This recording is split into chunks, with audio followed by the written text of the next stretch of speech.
El convulsionado mundo de los primeros años del siglo XX, la Primera Guerra Mundial, la Gran Depresión y el cardenismo. La Primera Guerra Mundial, que inició en 1914 y finalizó en 1918, fue el primer gran conflicto bélico que implicó a potencias de todo el mundo. Los combates tuvieron lugar sobre todo en Europa, pero participaron países de los 5 continentes como los Estados Unidos, Australia, Brasil y China. En Europa existían 2 diferentes alianzas. La primera es el Triple Alianza, que estaba formada por Italia, Alemania y el Imperio Austrohúngaro, y la segunda, que es el Triple Entente, que estaba formada por Francia, Reino Unido y Rusia. El incidente que desencadenó la Primera Guerra Mundial fue el asesinato del archiduque Francisco Fernando. Francisco Fernando fue asesinado por un nacionalista serbio. Por ese motivo, Austria-Hungría reclamó responsabilidades a Serbia y le declaró la guerra.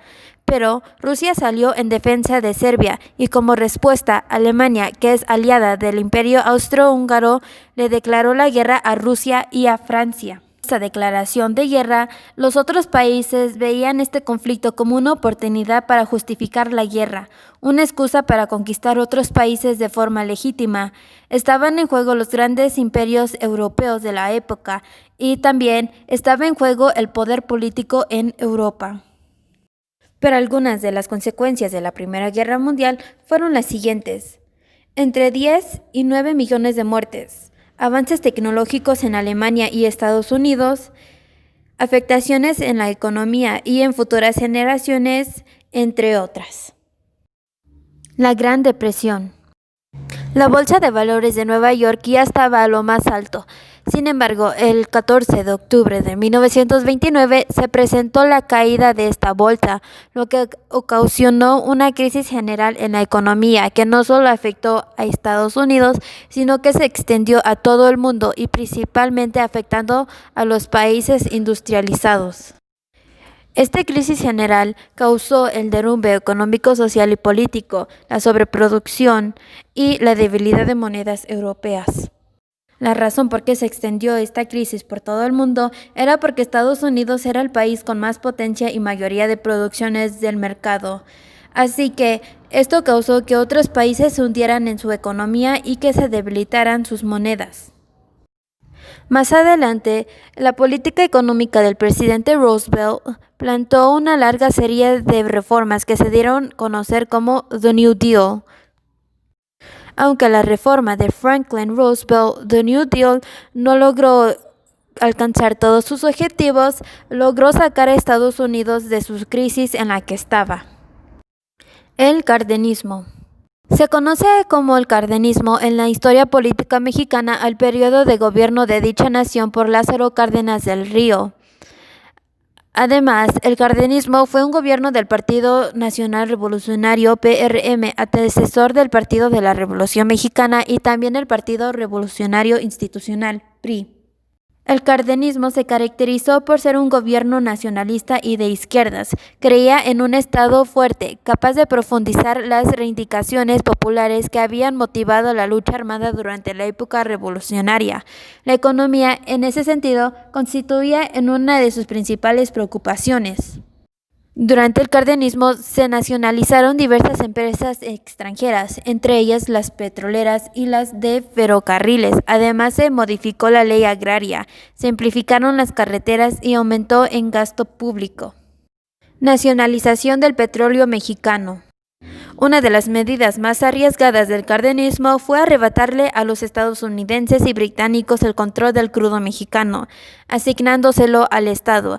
Esto causó no pocas tensiones internacionales, especialmente con Gran Bretaña, país que amenazó con bloquear México en represalia. Fue así que se creó Petróleos Mexicanos, Pemex, una floreciente industria hidrocarburífera, a pesar de que las empresas privadas procuraron llevarse todo lo posible y no dejarle nada al Estado con lo que pudiese trabajar. La agricultura mexicana a inicios del siglo tenía aún la huella de la sociedad colonial de la cual provenía, pero después de las modificaciones introducidas por Cárdenas no volvió a ser la misma. El reparto de las tierras cultivables en el norte del país, como había prometido en su momento Emiliano Zapata, alcanzó la cifra de 18 millones de hectáreas durante el cardenismo. Así, no solo se saldó una deuda social histórica, sino también se conformaron pequeñas unidades productivas. De esta manera, el Estado apoyó movimientos rurales revolucionarios como el movimiento agraristas, el asalto a las tierras en el momento de Baja California. Además, introdujo ayudantías económicas para los campesinos. Creación de ejidos campesinos. El cardenismo creó un número importante de ejidos campesinos, aunque estos ejidos no fueron unidades económicamente relevantes hasta mucho después. El nivel de vida de la clase campesina mejoró casi inmediatamente. Hay que considerar que el balance de exportaciones de México se había visto muy perjudicado de la Gran Depresión y recién durante los primeros años del cardenismo empezó a levantarse nuevamente. Para concluir el tema del cardenismo, el gobierno implementó un nuevo modelo educativo dirigido a una educación laica, en abierto combate contra el fanatismo y los prejuicios. Este nuevo modelo educativo, que se denominó socialista, reflejaba una idea de países más moderna, justa y equitativa. Su foco estuvo en lo agrario como motor de riqueza, así como la industrialización y las ciudades. El cardenismo repartió libros a alumnos de escuelas rurales y urbanas con enfoques radicalmente distintos de la educación colonizada. Los nuevos libros visibilizaban a los niños de piel oscura y ojos negros, a menudo en sus viviendas rurales de recursos limitados. El mundo de los primeros años del siglo XX estuvo en un caos. Pero no hay que hacer un lado de los conocimientos de las causas y consecuencias de la Primera Guerra Mundial y la Gran Depresión. Tampoco hay que hacer un lado lo que ha hecho el cardenismo en nuestro país. Hay que analizarlos y saber qué es lo que hizo, lo que causó, lo que fue bueno o no para nosotros, para así mejorar nosotros cuando estemos en la misma situación y avanzar más rápido de los problemas que vamos a tener, ya sean políticos, social, económicos, etcétera.